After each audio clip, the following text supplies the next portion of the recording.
Hey, perfect. All right. Well, we're excited to be here with you guys.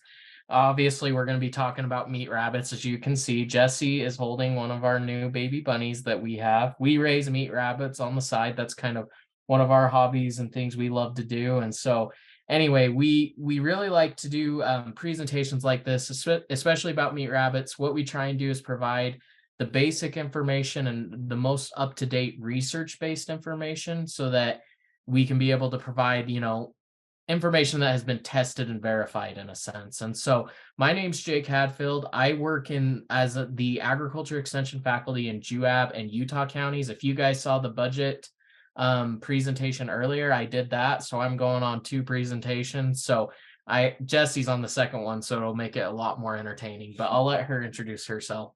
All right, I'm Jessie Hadfield. So I also work for USU Extension. I'm the 4-H Agriculture and Animal Science Specialist. So while Jake does a lot of the adult education and works with producers and people within the community, I work with the youth. So I think I have the better of our two jobs personally. So just to kind of introduce what we are going to be talking about today, rabbits in Utah specifically, but also just across the nation, are basically used for three specific things. Either companionship, rabbits are generally considered as pets. I think a lot of us, when we think of rabbits initially, we think of a pet rabbit. They're used for show and hobby. There's actually a thriving show and hobby industry across the nation, and Utah's show community is starting to get back up and going. And then food and fiber. And obviously, if you are here, then you're probably talking about the food and fiber with us. So I guess the question is, why raise rabbits? What's the advantages? Maybe what's disadvantages?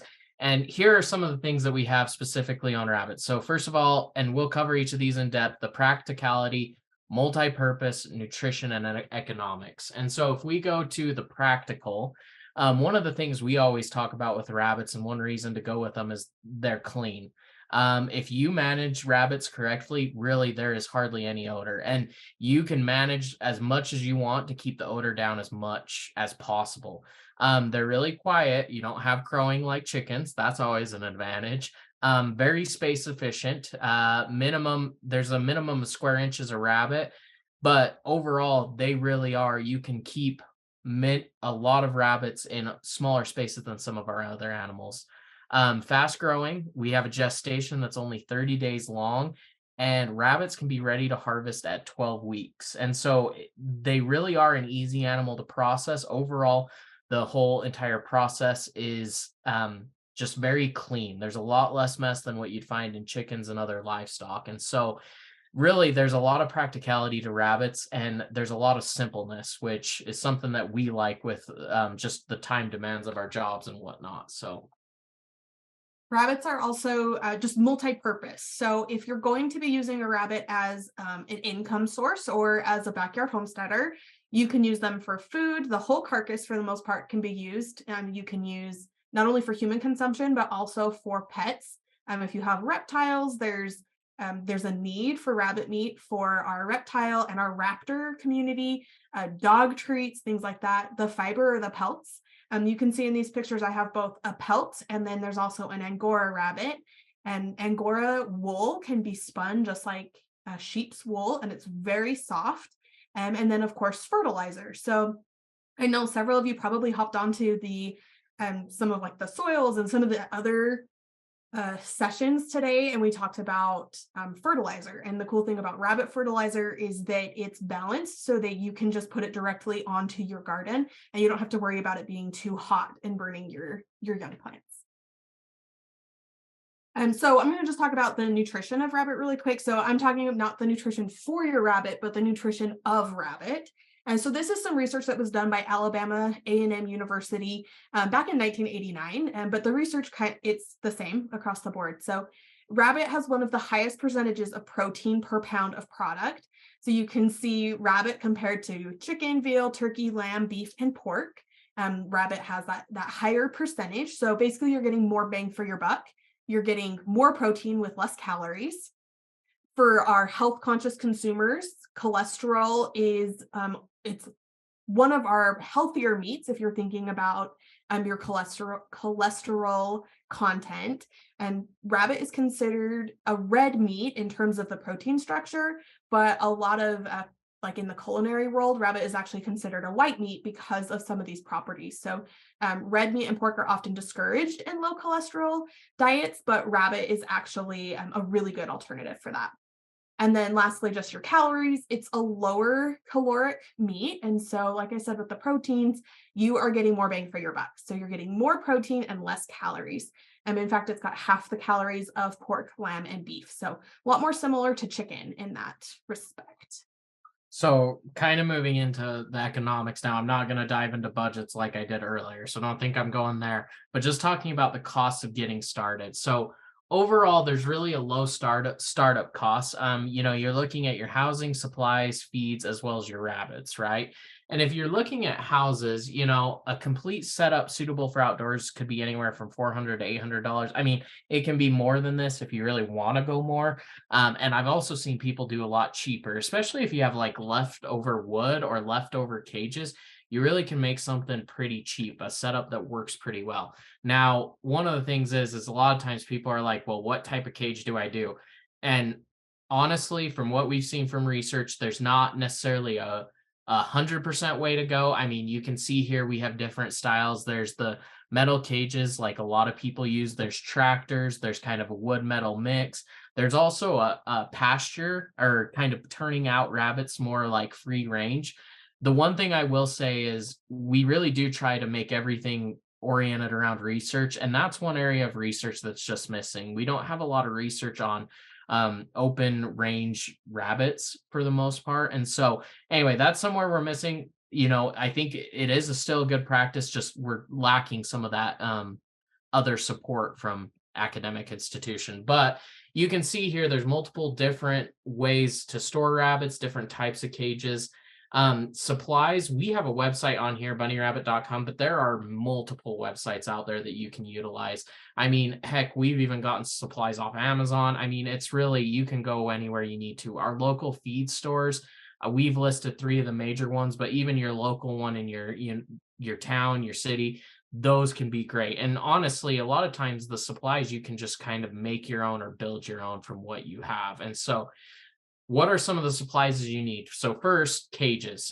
Cages run from anywhere from 38 to 50 bucks. Actually, last week we were looking at cages and they were a little more expensive than that even. So they can run a little bit higher than that. Nest boxes are about $12. Feeders are about $8 and water bottles are about $4, just to give you an idea of range that you're going to be looking at. Now, when we talk about feed, usually you're going to be looking into a couple different sources. So hay is obviously a great feed, and that's one place you can start to look. A lot of people choose pellets over hay, though, and the reason for that is because the pellets are a little bit, well, they are made more complete than our hay. Our hay is a great forage, great fiber, and it does a great job. However, it just doesn't quite have the vitamins and the minerals that the pellet would have.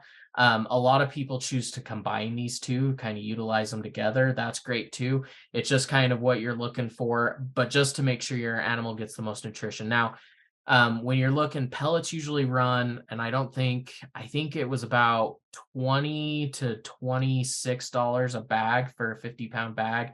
Hay bales, I actually haven't seen lately what grass hay is going on or going at.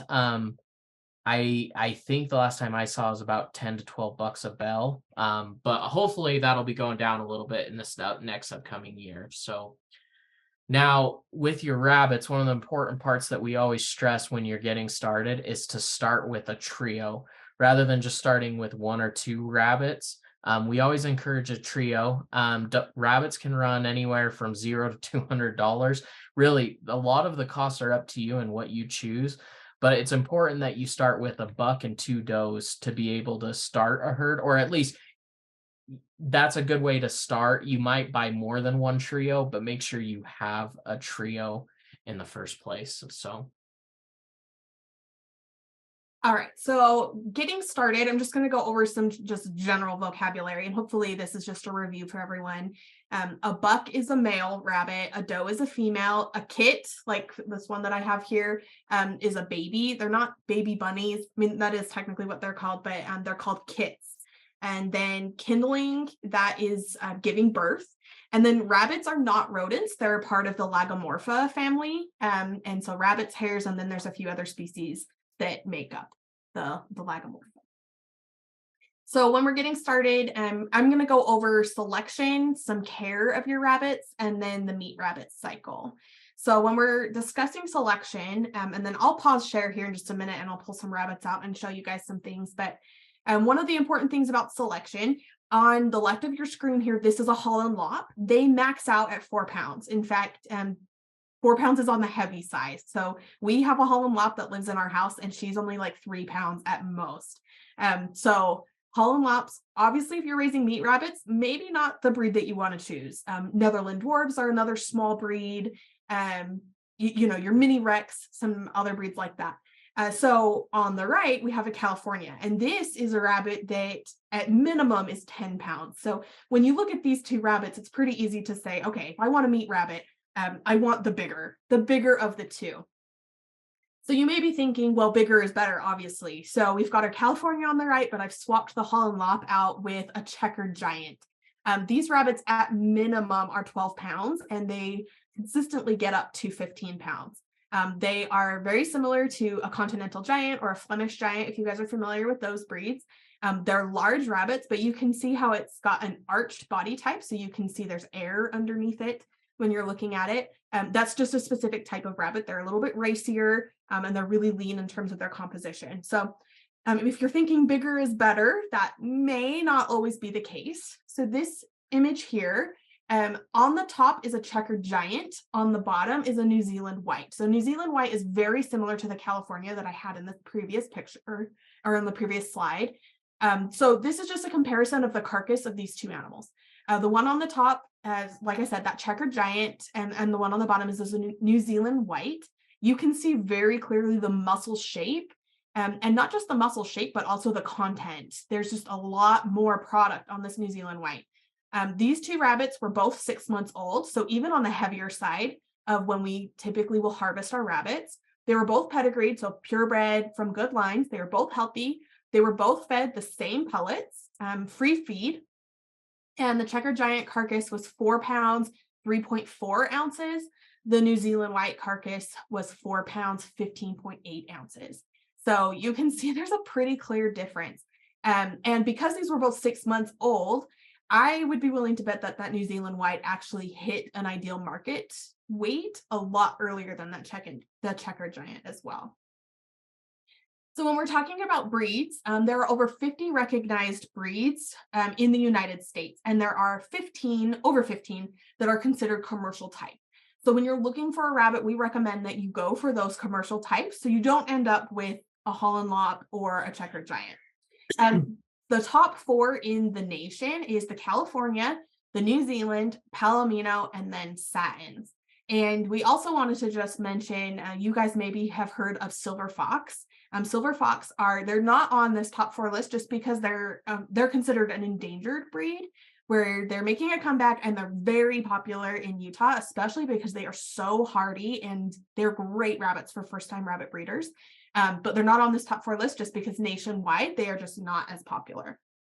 Did you want to do the selection? Okay, so hopefully you guys can still hear that okay. So this is an example. This is Tay. This is one of our does. She is a satin. And you can see that she's got a pretty unique fur type. She's really shiny. But this is a rabbit that has a commercial body type. And she's really round and thick over her top.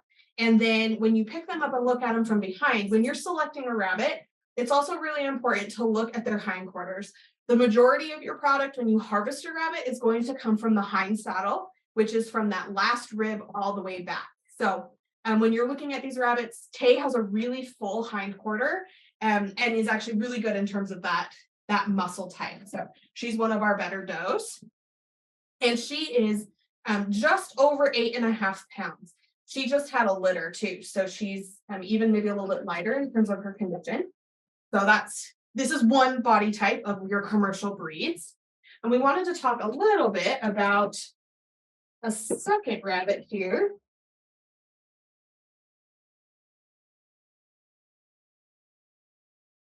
So Texas A&M Kingsville, um, they developed this breed of rabbit. This is a Tamook.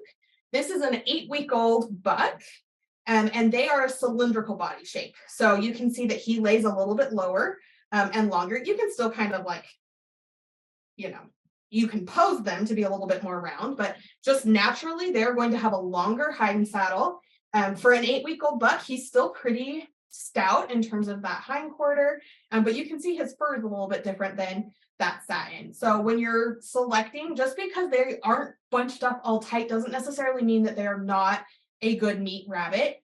You just want to make sure that they've got really good width over their rib cage and then back over their hindquarters. So the reason that we have these Tamooks is what they're called.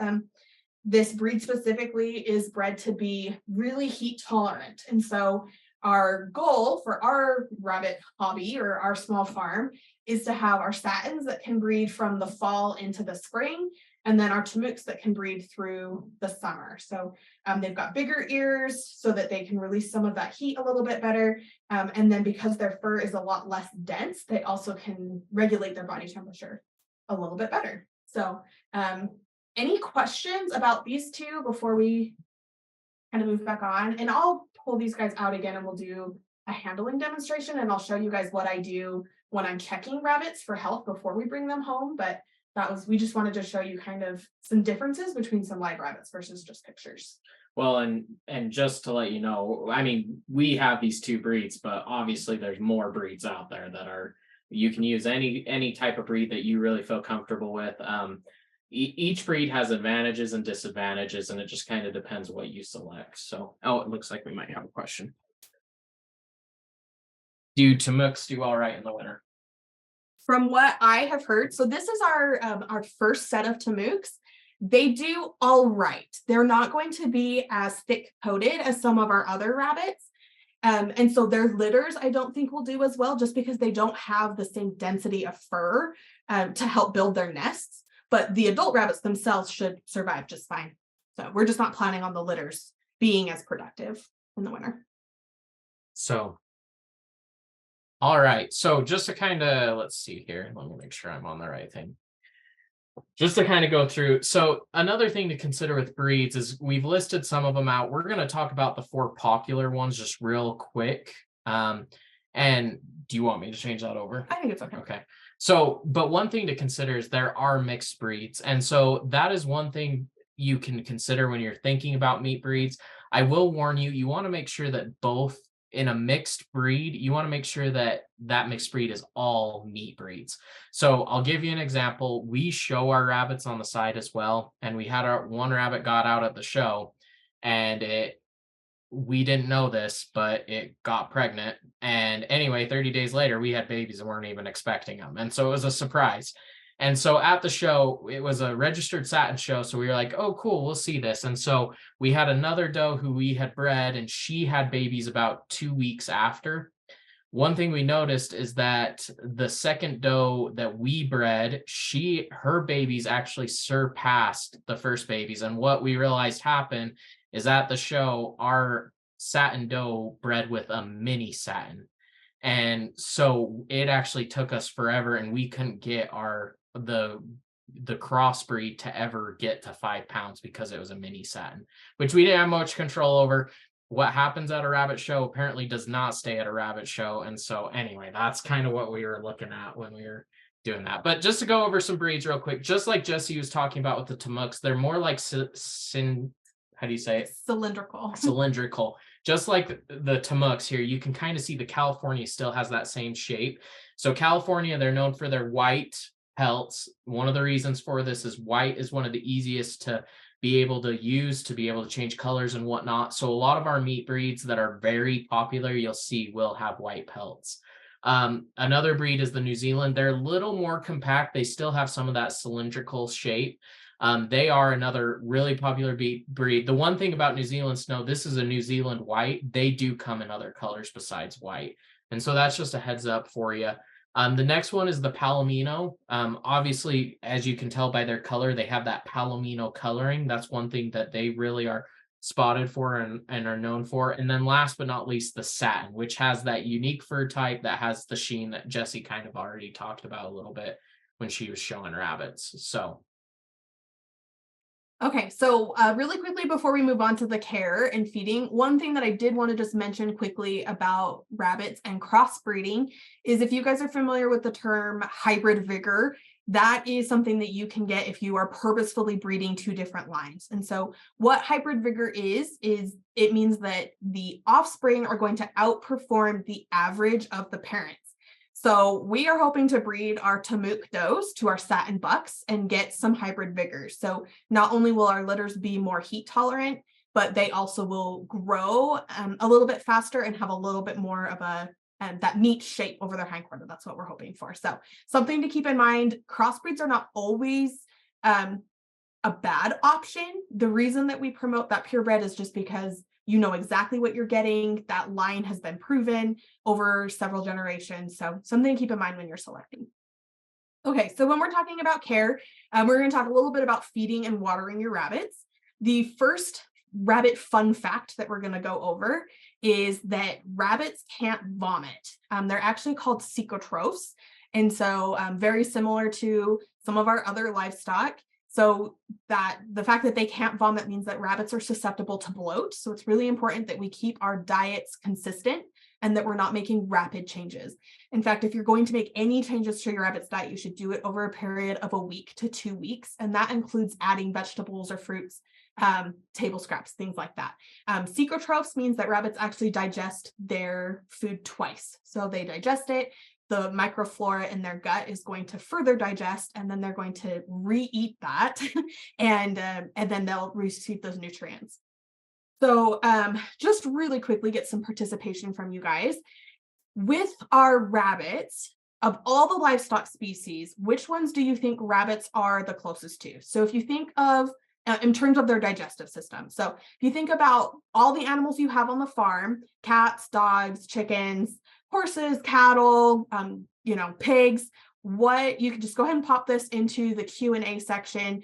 What livestock species do you think is the most close to rabbits? Okay, someone says cattle. Cattle seems to be the popular.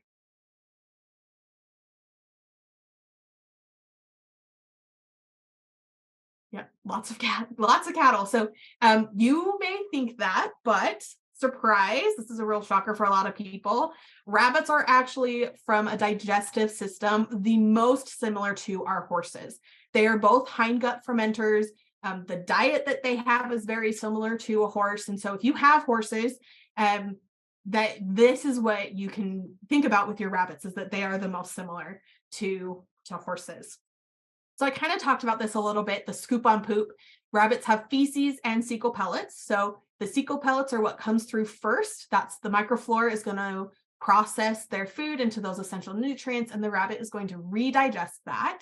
And because they have to do this, diets that are the best for rabbits are going to be a moderately low protein and really high fiber. So when you're picking a commercial pellet or you're trying to mix your own feed, it's really important to make sure our rabbits have a lot of fiber.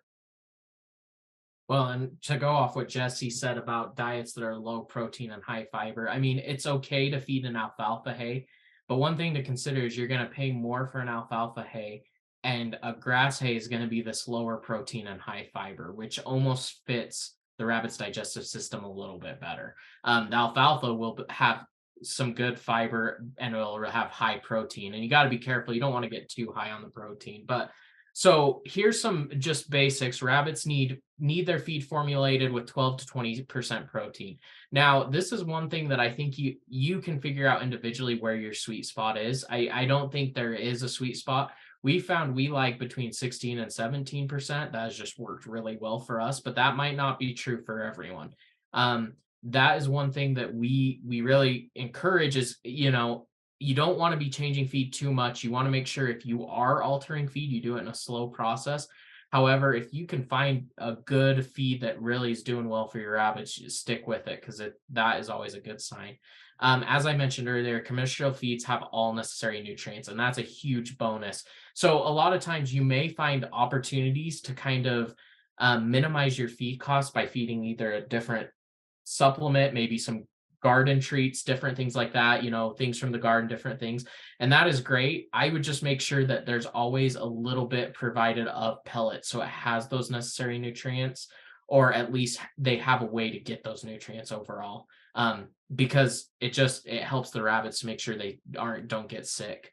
When we're talking about pellets, if you are going pellets, plain alfalfa pellets are the best. A lot of times people go to the store and there may be some good pellets there. However, you want to make sure they're that plain. Pellets that have like seeds, grains, or dried fruits, they really should be avoided. There's been some issues with having those pellets. Maybe your rabbits are adjusted to them. It's like Jesse said earlier. If you are adjusting to something like that, make sure there's time. And if they do adjust, some rabbits do great. It's just a lot of times you want to make sure that your rabbit you don't want to give it something new without giving it a little bit of time to adjust. And so that's kind of where we're at. And then hay, just kind of hay aids in proper digestion, just like we were talking about, especially grass hay has that higher fiber, so it can help push things through the system. And I already talked about the grass hays versus alfalfa. So this kind of goes into the economics. Obviously, when you're buying a commercial feed, you always want to check the label, because this is going to be different. But typically, what we see the most is that rabbits, for about every 6 pounds of body weight, need a 4th cup of 16% pellets. So that's just kind of your general rule, but that is basic. Like, that's to just maintain. And so the exceptions to these rules. Sorry, go ahead. Can I say something on that? So Jesse and we moved this last year. We moved down here to the Springville area. And so we had to move our rabbits with us. And when we were in the move, we kind of got a little bit lazy in our feeding and kind of were just given feed because we were trying to get things organized. Anyway, one thing that we ended up doing is we actually started to measure our feed daily when we fed it. And it was amazing to see the difference it slowed down our feed usage a ton, and our rabbits did not lose any body condition score. They stayed almost exactly the same. And so really, I do think that measuring your feed is a great thing because it can help eliminate a lot of because our feed costs are our highest. And so whenever we're just kind of feeding at free whim without measuring, that can actually become expensive pretty quickly. But there is an exception to the rule. Hey, go for it, Jesse. So we always offer free choice pellets to lactating does and growing babies. So basically, until those babies are ready to start producing on their own, we are just pushing the feed to them. And our goal is to basically have them finish up to 90% of their feed every day. So for those young babies, we want just a little bit left over. We don't ever want them to run out completely. And then for our adult rabbits, kind of that same principle, we want them to only have maybe 2 to 3% of their pellets left. Another reason that you might want to measure your feed, not only is it to avoid that wastage and to make sure that you're selecting rabbits that are really efficient and better with their feed choices, is also to make sure that you can monitor your rabbits for health. When rabbits go off feed, that is a bad sign. So if you're not measuring your feed every day, you may miss those little signs if they're going off feed, which can be a sign of GI stasis, which can kill a rabbit within 24 hours. So another reason we highly recommend that you measure your feed, not only from the economic standpoint, but from a health standpoint as well. Okay, just wanted to make sure we weren't missing any questions or comments. Okay, so one of the questions that we get from people a lot is, what types of fruits and veggies can I feed my rabbits? We talk a lot about, if you listen to the backyard chickens section, that is one thing that chickens do really well on, is those table scraps and food scraps. Rabbits are a little bit more sensitive. So we recommend that fruits are snacks. They're really high in sugar and a little bit harder for our rabbits to digest and can cause some other issues with their diet. Dark veggies are okay. We actually avoid iceberg lettuce as much as possible, and I'll talk about that here in just a second. And then veggies that can cause gas buildup, like kale and beans, your rabbits can get used to these and they'll be fine, but keep them in really small quantities until you can see how your rabbits react. So going back to that iceberg lettuce, Lactucarium is the milky fluid secreted by several species of lettuce, but especially in our iceberg lettuces. And it's found at the base of the stems. it is known as the lettuce opium because it's a sedative and its analgesic properties. And so because rabbits have such an active digestive system, if rabbits have anything that is a sedative or slows their system down, it can lead to other problems such as GI stasis. So we just avoid iceberg lettuce altogether. Some of your other lettuces will be just fine. So we have a question. If you give free feed, how do you measure how much they don't eat? And that's a great question. And that is why we avoid free feeding as often as possible. So with our lactating does and our grow outs, we're just going to have feed in front of them all the time, but we are still measuring it. So like I mentioned, we want to make sure that they're eating about 90% every day. So we're refilling that completely full, their feeder, their tail, whatever we're feeding them in, depending on their location. And we want to make sure that every day they are consuming up to 90%. So there's still a little bit of feed left over, but that's how we monitor if they're keeping that up. So hopefully that answered your question. That is a good question. Okay. Now, one of the things with rabbits is never restrict water. And one of the research things I found as I've looked through rabbit research is that rabbits can drink a lot of water. They really can push through water. And so it's important to make sure they always have water in front of them. One of the things that we notice, especially in the summer can be a really hard time, and rabbits really can just push through. And so it's important to make sure that that's just always there and that the water's clean and available to them. So. All right. So any questions about food or nutrition before we move on to the meat rabbit cycle?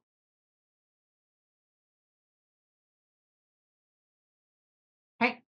Awesome. So one of the cool things about meat rabbits is that I call them rapid cyclers because they breed like rabbits. So bucks can breed as early as 6 months, and this is being really generous. This is for large breeds. And then Vale, I see your question about GI stasis. I will go back to that here in just a second. Does can breed as early as 8 months. So our goal is to breed no later than 8 months for our bucks and does. And typically we wait for them to be between 75 and 80% of their adult weight. So for our satins, that's going to be about 7 pounds. And for some of your larger breeds, that may be even just a little bit bigger, but that's kind of what we hit. So really quickly, GI stasis, basically that is when the rabbit's digestive system slows down or stops and the system will die. So it slows down the blood flow. And like I said, rabbits can die within 24 hours. So if you see a rabbit that's off feed, the best thing to do is to just try and get something in their body as quickly as possible. Syringe some water, syringe some baby food puree. I've done a little bit of pineapple juice can help, but anything to kind of get that system going again. Fill that rabbit's stomach. If it's really distended from bloat, then some like Gas-X drops can also help. But basically, it's fatal for rabbits most of the time. So try and get something into that rabbit as quickly as possible. And that's how you can help with GI stasis. Obviously the very, very first symptom of GI stasis is that your rabbit didn't eat and that they are just kind of lethargic and not acting hungry. So this is another reason why we only feed once a day, but we check our rabbits twice a day so that we can monitor that. Okay, so on the gestation of rabbits, so you're going to be looking at a gestation. So after breeding, you have 28 to 31 days before you have kits in the nest box. And so it really is a quick cycle. That's one of the nice things about rabbits, though, is because it's such a quick cycle, genetic improvement can happen really quickly. You can have multiple generations very fast. And so that is something to consider with rabbits. What we usually do is after birth, we wean at 4 to 8 weeks. Does should be allowed to regroup before rebreeding. Some people may think, wow, 4 to 8 weeks, and then you go back and breed them again. It's like, no, that doe needs some time. And especially, I mean, not even big litters, even just small litters we've noticed really drag down our does just during the time while they're getting milk and whatnot. And so it's just important that they have the rest and that you check their body condition score to make sure that they are at the point that they're ready to breed again. If not, you could have some issues I mean, you might have babies, but the doe might not have energy for milk, so that could be problems. There's a lot of different issues you can have, um, kind of looking through the year. So just here's one thing: we aim for 24 kits per doe each year, and so that would be about 3 litters of 8 kits overall. So on the meat rabbit cycle, just you process them between 8 to 12 weeks. Fryers, so this is a term used when you're selling. So fryers are less than or right at 5 pounds, and roasters are over 5 pounds. I've seen this variation in this number a little bit. You guys might have too in the weights. From what I've seen, most of the time when you're selling for human consumption, they want the rabbits right around 5 pounds. That's kind of your golden area that you want to shoot for. And that's true in other areas as well. So a lot of questions that we get are, how do I harvest my rabbit? How do I dispatch my rabbit? And we're not going to show you how to do that over camera. So, but there are a lot of resources online. Our number one recommendation when you are learning to harvest your rabbits at home is to find someone who is comfortable and has done this a lot and can help you through the process. There are a lot of different humane methods to dispatch a rabbit, and you just need to decide what is going to be the most comfortable for you. We do not dispatch our own rabbits at home. We could, for us, it's a time thing. So we actually have someone that harvests our rabbits for us. Either we sell them live on, the cold truck or to a processor, or we just pay someone to harvest our rabbits, custom harvest them for us. Okay, question. Yeah. Okay, so another question about free feeding. So you only feed once a day, but you free feed for kits and lactating does. Do you leave the food overnight or remove it and start fresh again the next day? Great question. So hopefully I can clarify that just a little bit. So we feed in the mornings, and our goal is that when we refeed them in the morning, we feed at night. We check them in the morning. And then we feed them at night. So our goal is through the night, they're eating 90% of their feed. For the rabbits that we are free feeding, we will refill that in the morning. We want to make sure that they always have food in front of them. For our growing rabbits, that is the case. We want them to have food in front of them all the time. So we're going to refill that twice a day.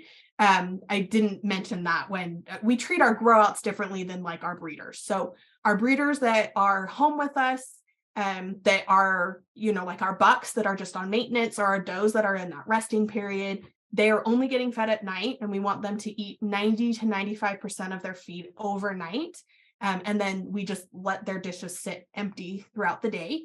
For our growing rabbits, our lactating does, we just want to check and make sure that they're eating enough. And so we'll refill in the morning. But again, we want to make sure that they're eating between, 80 to 90% of their feed between feedings.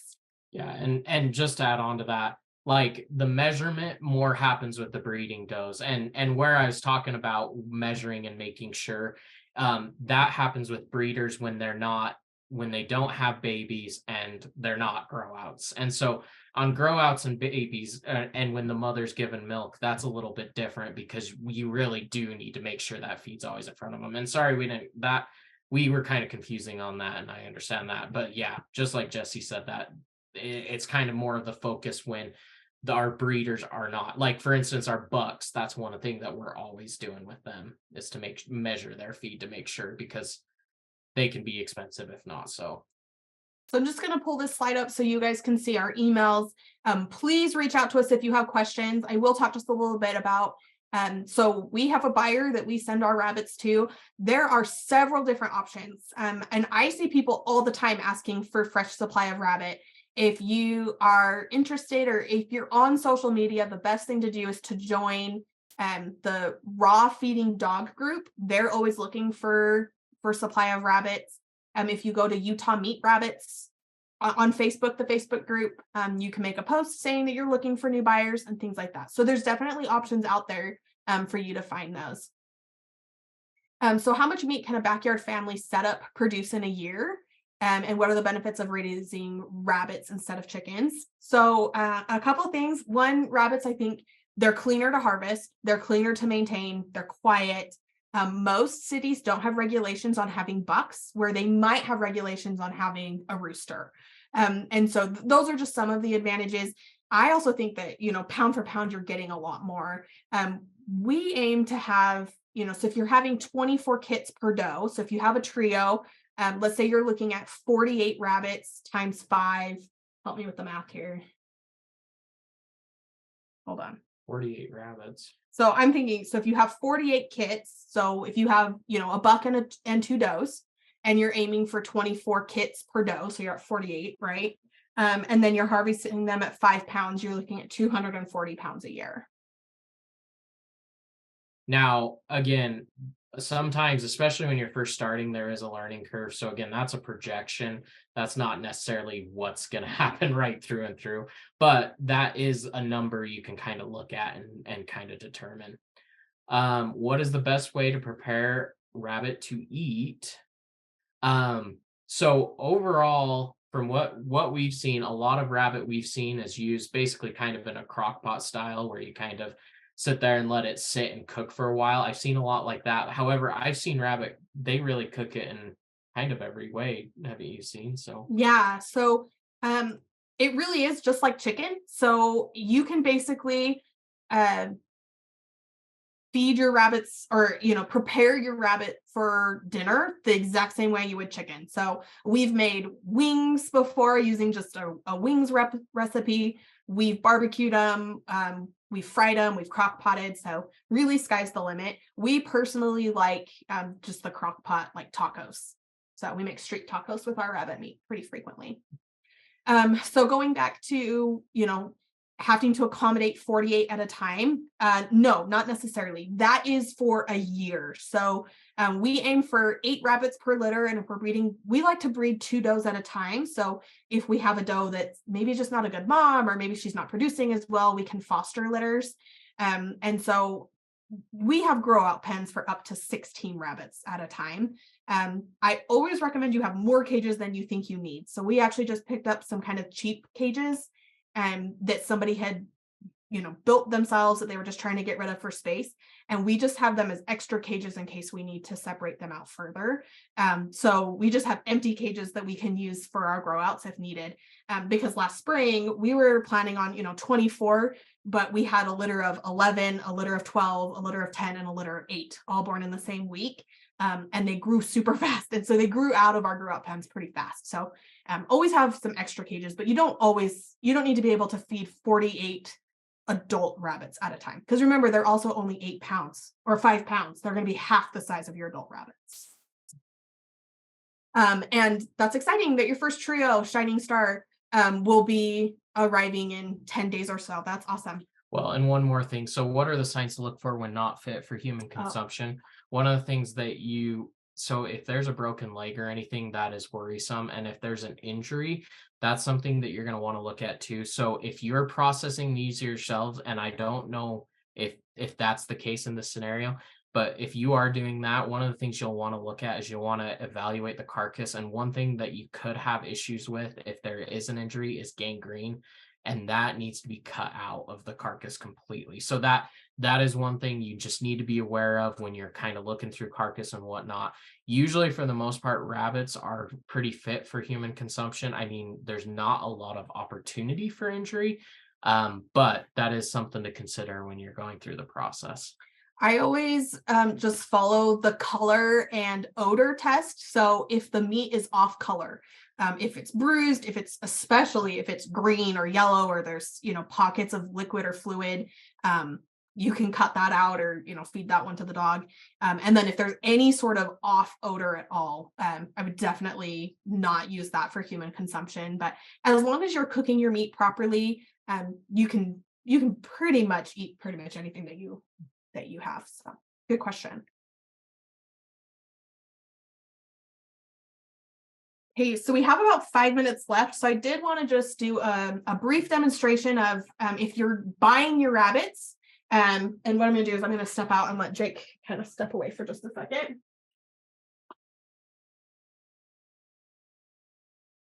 I'm just going to show you using our new buck here. What I'm going to look for when I'm looking for health. So first thing you're going to check both ears. You're going to look for ear mites. You're also going to look for a tattoo. So this rabbit has not been tattooed yet. We want our rabbits to have a permanent identification, especially if you have these Tamuks they're all this red-eyed white. It's very hard to tell them apart. So this one's actually going to be getting a permanent tattoo here in just a couple of weeks. We tattoo our rabbits once they're over 8 weeks and they're in their own pens. So you're going to check those eyes, make sure that they're both clear, and that they are both the same color. Off-colored eyes can sometimes be a sign of illness. You're also going to check the mouth and the nose for any sort of discharge, and make sure that it's dry and that they have the correct respiratory rate. We're also going to check just underneath here. I like to hold them upside down like this. We're going to check their teeth. And hopefully you guys can see this okay. He's got what we call a good bite. So we want to make sure that both those incisors match up correctly and that they are not crooked, that there's no broken teeth or anything like that. We're going to look for signs of sore hocks, make sure that he's got good cover on the pads of his feet. And we're just going to check for straightness of legs and any lumps or bumps. We don't want any broken ribs or anything like that. So we're just going to kind of just do a general health check that way. And then, of course, when you're getting new rabbits, always check the gender. So this is a little buck. I'm not going to, be too graphic here on the screen, but you're just going to make sure that you can check. If it's an adult rabbit, you want to make sure that you have all of the sex organs are visible and healthy. So we want to make sure that we've got both testicles distended, things like that. Make sure that we don't have a broken tail, things like that. And then we just want to just double check and make sure that he's good condition. He's coming out of his baby coat, so he looks a little rough right now, but just kind of some basics. So, and one thing that we wanted to point out before you guys all hop off is that we will be doing an in-person workshop at Wheeler Farm on May 9th at 6:30 p.m. We're going to have some rabbits there. It's going to be very hands-on. Basically, the whole purpose is we want you guys to be able to come, handle some rabbits, see some differences, make some selections. We'll have some young rabbits, some older rabbits, and we're going to talk about herd biosecurity and then just some common ailments in rabbits, how to identify those and how to protect your herd from those. So with that, that's what we've got for today. So we went really fast. So if you have any questions, please send us an email, reach out to us, and hopefully we'll see you on May 9th at Wheeler Farm. That was fantastic. Thank you so much. Are there any final questions from the group? There's a question. Do your rabbits ever bite? Yes, I'm sure that they could. We actually really select for temperament. So we have not been, actually, the rabbit that bit me the most recently was our house rabbit that lives in the house with us. So because she was being real sassy. So we do not keep rabbits around that bite or that lunge at us through the cage. We select rabbits that have a really nice temperament. But to avoid being bit, we don't feed treats by hand. We always put treats into the cage directly, so they're not ever eating out of our hands. That definitely helps with that. And then just making sure that you're handling them correctly is also going to help avoid biting. Glinda asked where Wheeler Farm is. You're probably more familiar with how to get there than I am, Andrea. Do you want to? Sure. Yeah. Wheeler Farm is in Salt Lake County. It's in Murray. So Glinda and everyone else on here, I will be sending up a follow-up email to everyone that's registered. We'll have an evaluation for the whole program today, but I'll also send out information for our in-person classes at Wheeler Farm. We have been doing urban homesteading classes, not only here with the online expo, but scheduling in-person classes at least once a month as well. So I'll make sure everyone has that information. Looks like you do have one more question, Jessie. All right. So Gina asked which breeds can survive cold winter weather, and most breeds can. In fact, we have never lost a rabbit in the winter, but sometimes we've had some really close calls in the summer with rabbits that'll overheat. Rabbits do not handle the heat nearly as well as they handle the cold. So as long as they have a way to get out of the wind and the weather, they do really well in the cold. The biggest issue that we have in the wintertime is just making sure that we have a fresh supply of water. So we use water bottles in the summer so that we can keep more water, clean water in front of them. In the winter, we swap to using like crocks or bowls that are attached to the side so that we can dump the ice out twice a day and refill with fresh water. Breeds that I would recommend just based on temperament, I have seen really good rabbits and really nasty, mean rabbits in almost every breed. From my experience, the larger the rabbit, the calmer they are. So we selected our rabbits specifically for their temperament. So we have Satins, they're larger, they just tend to be a little bit more mellow than, say, a Holland Lop or a Netherland Dwarf, which you wouldn't want for meat production anyway. Silver Fox are known to be a little bit more feisty when they're in production, but the bucks tend to be a little bit more mellow. But really, I mean, I think the most important thing is to just find a breeder or find someone who has rabbits that temperament is important to them, and they have selected specifically for for rabbits that are carrying that temperament on. And with Silver Fox, the reason they're more aggressive is they're better mothers. So it's like a trade-off because they are really good mothers, but they're a little defensive about it. Yeah. So yes. So we always give a little bit of leniency to our does that have kits in the box. We just assume that they're going to be a little bit more aggressive, but if they do not have babies with them, we do not tolerate witchiness from our does. So where can you buy these breeds? Anywhere. There's lots of places. There's a transport group that comes through Utah pretty frequently. So if you have a breed that you're interested in, the easiest thing to do is to just look up that breed specifically on Facebook. If you're on social media, let's say you want American chinchilla rabbits, just look up American chinchilla group and make sure you're not getting the little rodent chinchillas or palominos. Maybe you're interested in palominos. Just look those up on Facebook, find a group. You can also find websites. I recommend going to the American Rabbit Breeders Association and finding rabbits that are through a reputable breeder first, and then networking that way. You can also join the rabbit group that's in Utah, the Beehive State Rabbit Breeders Group. They can help you find people as well.